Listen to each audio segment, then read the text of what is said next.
প্রিয় দর্শক ভাই ও বোনেরা, আপনি কি এমন সমস্যায় আছেন যেখানে মানুষ বলছে এটা আর সম্ভব না, ডাক্তার বলছে আশার আলো কম, ব্যবসা বন্ধ হওয়ার পথে, ঋণের বোঝা মাথায়, মনের মধ্যে অন্ধকার? কিন্তু জানেন কি, যেখানে মানুষ থামে সেখানে শুরু হয় আল্লাহর কুদরত। আজ আমি আপনাদের এমন 3টি নাম বলবো যেগুলো দিয়ে দোয়া করলে অসম্ভব ও সম্ভব হতে দেখবেন ইনশাআল্লাহ। ভিডিওর শেষ অংশে আমি একটি গোপন আমল বলবো যেটা খুব কম মানুষ জানে, তাই ভিডিও শেষ পর্যন্ত অবশ্যই দেখবেন। আল্লাহর নামের শক্তি।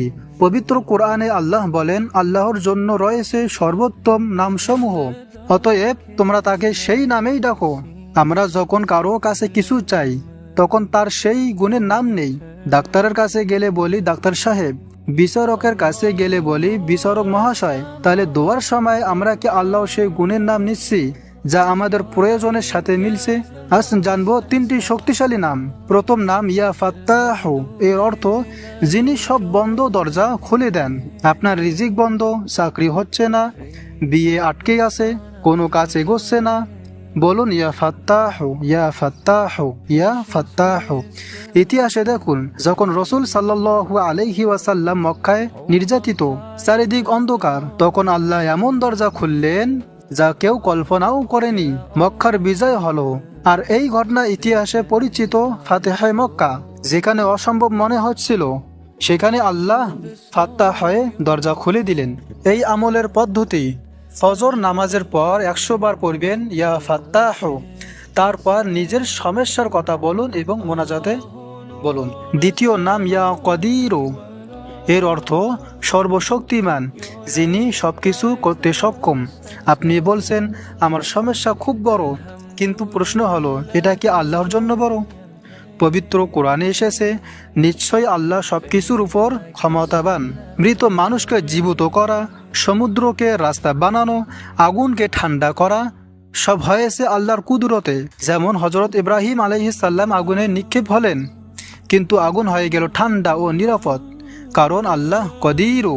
এই আমলের নিয়ম: রাতে তাহাজ্জুদের পর 100 বার ইয়া কদিরু, তারপর চোখের পানি দিয়ে দোয়া করুন মোনাজাতে। তৃতীয় নাম ইয়া মুজিবু। ইয়া মুজিবু এর অর্থ যিনি দোয়া কবুল করেন। আপনি কি মনে করেন আপনার দোয়া আল্লাহ শুনছেন না? শুনছেন, অবশ্যই শুনছেন।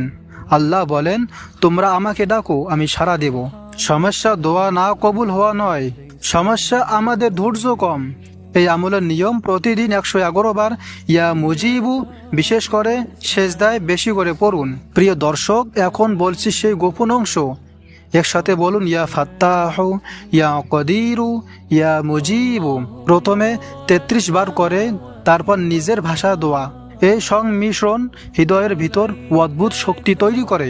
অনেক আলেম বলেন, দোয়ার সময় আল্লাহর প্রশংসা ও নাম ব্যবহার করলে দোয়া দ্রুত কবুল হয়। বাস্তব উদাহরণ: একজন ব্যক্তি সব হারিয়ে ফেলেছিলেন, ঋণ, ব্যবসা, সম্মান। তিনি শুধু 40 দিন এই 3টি নাম পড়লেন। 41তম দিনে অপ্রত্যাশিত কাজের সুযোগ পেলেন। ঋণ পরিশোধ হলো ধীরে ধীরে, অসম্ভব সম্ভব হলো, কারণ আল্লাহ কখনো দোয়া নষ্ট করেন না। প্রিয় দর্শক, আজ থেকেই শুরু করুন। যত সমস্যা বড় হোক, আল্লাহ তার চেয়েও বড়। কমেন্টে লিখুন ইয়া ফাত্তাহ, ইয়া কদিরু, ইয়া মুজিবু, যাতে আমরা সবাই একসাথে দোয়া করি। ভিডিওটি শেয়ার করুন, হয়তো কারো জীবনের অন্ধকার দূর হয়ে যাবে। আল্লাহ আমাদের সকলের অসম্ভবকে সম্ভব করে দিন। আমিন।